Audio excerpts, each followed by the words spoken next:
Asia's largest business school marks its first year here in the Philippines through Globist Manila Inc., the sixth hub in its global expansion.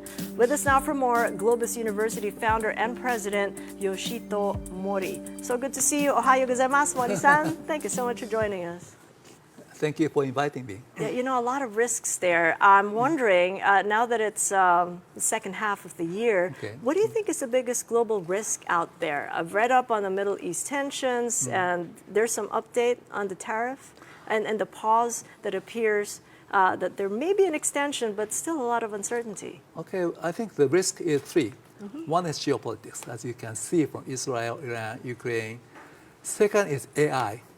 I might take it as more as opportunities.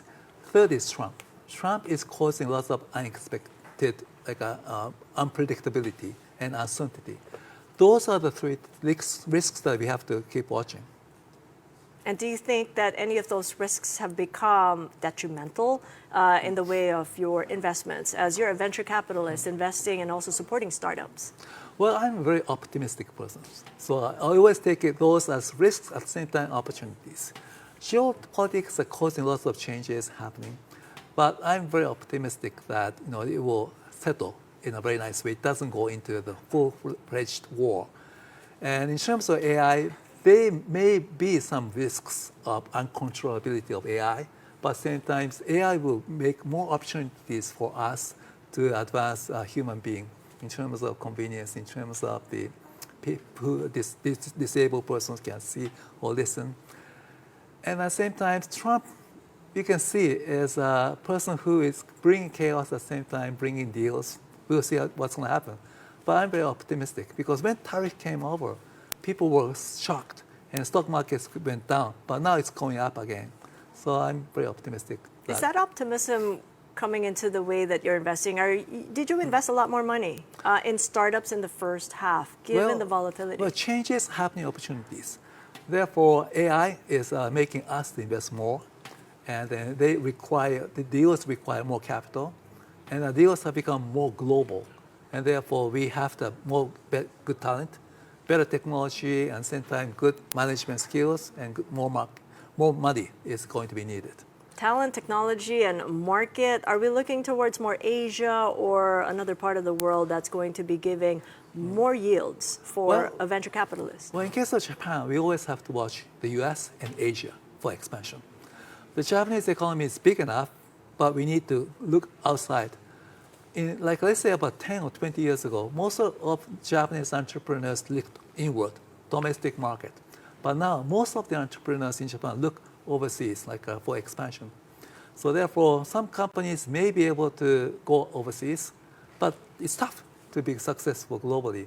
But there is a strong ambition of entrepreneurs who want to become more global entrepreneurs. Which brings us to the conversation of your investment here in the Philippines as an educator, and your university, Globis Manila, has passed a year and 3 months. Yeah, that's right. How are the enrollment numbers looking like, and why did you come here in the first place? Well, we have roughly about 100 alumni of Filipinos graduated from Globis University, and then, which is roughly about 10 to 20% of the whole of the alumni bodies. Therefore, it's big. And we decided to open up a Filipino campus 1.5 years ago simply because it has one of the largest student bodies of Globis University, Globis MBA. Therefore, we have decided to start Filipino hub campus. So enrollment numbers are looking like what right now? Well, like a 70% growth from Philippines. We have 16 MBA enrolling this year for full-time and part-time online MBA. What are you teaching them? Given that we've just talked about a couple of moments ago about the risks, what are you now imparting? Is it a different way of approaching and navigating the risks? These are young folks that you're now training for the next generation. We say two things. One is technovate. Technovate is the word that we created. It's technology plus innovate, technovate. So since the technology advancement, we felt that management has to change, MBA have to change. And therefore, we came up and invented a word trademarked as a technovate. So we are teaching students to become more technovate and technology-oriented entrepreneur. Second word which came up to us is kokorozashi. Kokorozashi is like a purpose of living and what we can do for the society as a whole. And it's more about personal mission statement. So if you have kokorozashi and technovate, you can become visionary leaders. That's what we say.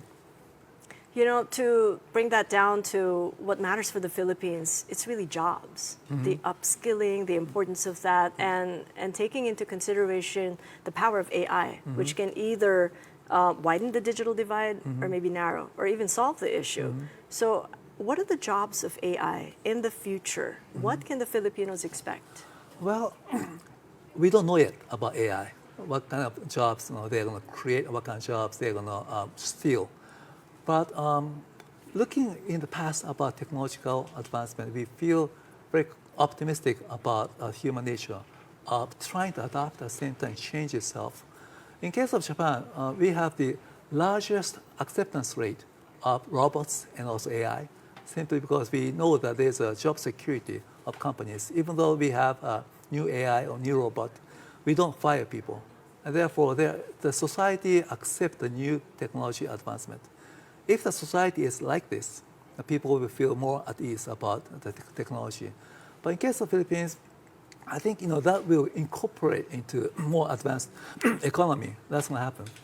And what's good about Philippines and Globis is that we have more than 100 people who have graduated from Globis, and more than 50% live in Japan after they graduate. So therefore, the job is being created in Japan. So if you look at around, Filipinos have an ability to become more global, and therefore they can find jobs outside. They can be contributing to Japanese economy by studying higher education like Globis. Which leads us back to kokorozashi. That's right. So Thank you very much for joining for us. inviting me. Appreciate your insights. And that was Yoshito Hori of Globis joining us here.